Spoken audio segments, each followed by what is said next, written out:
ಎಲ್ಲರಿಗೂ ನಮಸ್ಕಾರ. ನಾನು ನಿಮ್ಮ ಚೆನ್ನ. ಈ ಒಂದು ವಿಡಿಯೋದಲ್ಲಿ ರಾಷ್ಟ್ರಕವಿ ಕುವೆಂಪುರವರ ಬಗ್ಗೆ ಪ್ರಬಂಧ ನೋಡ್ತಾ ಇದ್ವಿ. ಈ ಒಂದು ಪ್ರಬಂಧ ಅಂತಕ್ಕಂಥ ಇಷ್ಟವಾಯ್ತಾ? ಇಷ್ಟವಾದ್ರೆ ಒಂದು ಲೈಕ್ ನೀಡಿ. ಈ ಒಂದು ಲೈಕ್ ಅನೇಕ ವಿಡಿಯೋ ತಲುಪಲು ಪ್ರೋತ್ಸಾಹ ಮತ್ತು ಹುಮ್ಮಸ್ ಸಿಗುತ್ತೆ. ಇನ್ನೊಬ್ರಿಗೆ ಶೇರ್ ಮಾಡಿ, ಇನ್ನೊಬ್ರಿಗೆ ಚಾನಲ್ ಸಾಧ್ಯ ಅಂತ ಅನೇಕ ವಿಡಿಯೋ ಚಾನಲ್ ಸಬ್ಸ್ಕ್ರೈಬ್ ಆಗಿ.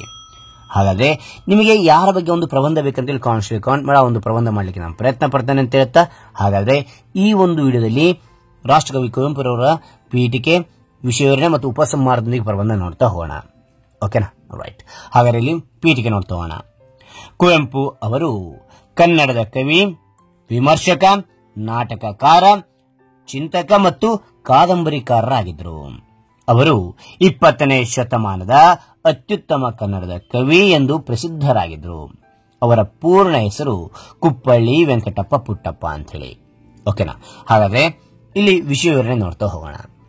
ಕನ್ನಡದ ಮಹಾಕವಿ ಕುವೆಂಪು ವೆಂಕಟಪ್ಪ ಗೌಡ ಸೀತಮ್ಮ ದಂಪತಿಗಳಿಗೆ ತೀರ್ಥಹಳ್ಳಿ ತಾಲೂಕಿನ ಕುಪ್ಪಳ್ಳಿಯಲ್ಲಿ 12 ಡಿಸೆಂಬರ್ ಅಂತಕ್ಕಂಥದ್ದು ಡಿಸೆಂಬರ್ 1904 ಜನಿಸಿದರು.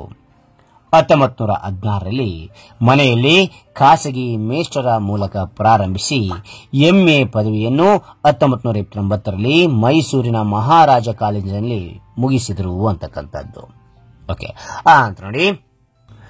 ನಂತರ 1929 ಮೈಸೂರಿನ ಮಹಾರಾಜ ಕಾಲೇಜಿನಲ್ಲಿ ಅಧ್ಯಾಪಕರಾಗಿ, ಅನಂತರ ಉಪ ಪ್ರಾಧ್ಯಾಪಕ, ಪ್ರಿನ್ಸಿಪಾಲರ್ ಆಗಿ 1956 ಮೈಸೂರಿನ ವಿವಿ ಅಂದ್ರಿನ ವಿಶ್ವವಿದ್ಯಾಲಯ ಅಂತಕ್ಕಂಥದ್ದು ವಿವಿಯ ಉಪ ಕುಲಪತಿಗಳಾಗಿ ಸೇವೆ ಸಲ್ಲಿಸಿದರು.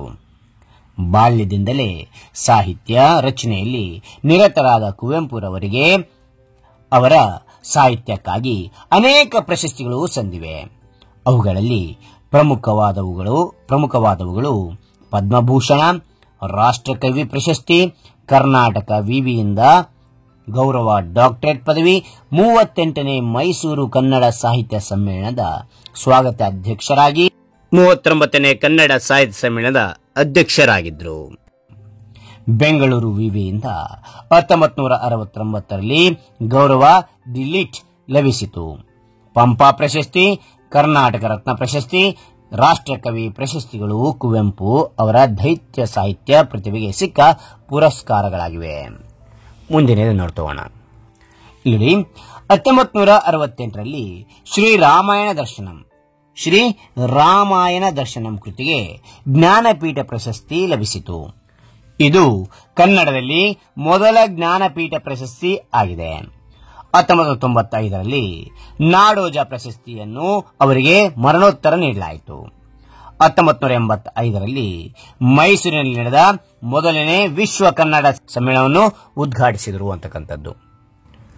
ಅಪಾರ ಅನುಪಮ ಸಾಹಿತ್ಯ ರಚನೆ ಮಾಡಿದ್ದ ಕುವೆಂಪು ಅವರು ಕವನ ಸಂಕಲನ, ಖಂಡಕಾವ್ಯ, ಮಹಾಕಾವ್ಯಗಳನ್ನು ರಚಿಸಿದರು.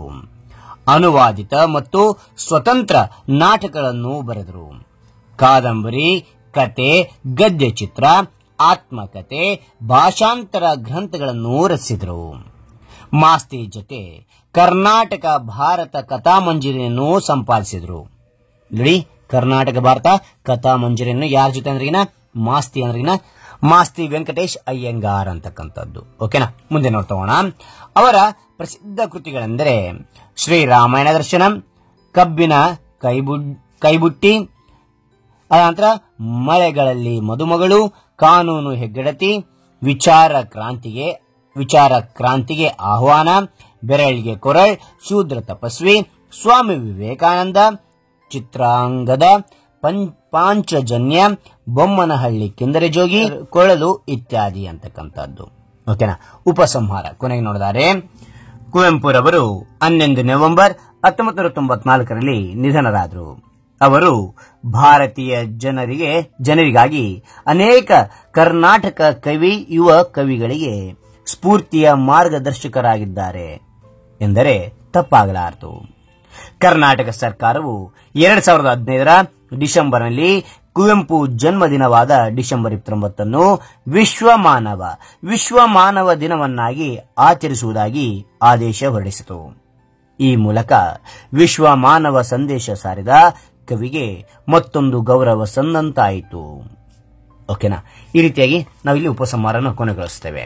ಓಕೆ, ಹಾಗಾದ್ರೆ ಈ ಒಂದು ಮಾಹಿತಿ ಅಂತಕ್ಕಂಥ ಇಷ್ಟವಾದ್ರೆ ಲೈಕ್ ಮಾಡಿ, ಇನ್ನೊಬ್ರು ಶೇರ್ ಮಾಡಿ, ಇನ್ನೊಬ್ರು ಸದ್ಯ ಇಂಥ ಅನೇಕ ವಿಡಿಯೋಗಳ ಚಾನಲ್ ಸಬ್ಸ್ಕ್ರೈಬ್ ಆಗಿ. ನಿಮಗೆ ಅಂತ ಒಂದು ಪ್ರಬಂಧ ಬೇಕಂತ ಕಾನ್ಸ್ಟೆಂಟ್ ಕಮೆಂಟ್ ಮಾಡಿ ಒಂದು ಪ್ರಬಂಧ ಮಾಡ್ಲಿಕ್ಕೆ ನಾನು ಪ್ರಯತ್ನ ಪಡ್ತೇನೆ. Thank you for watching. Bye.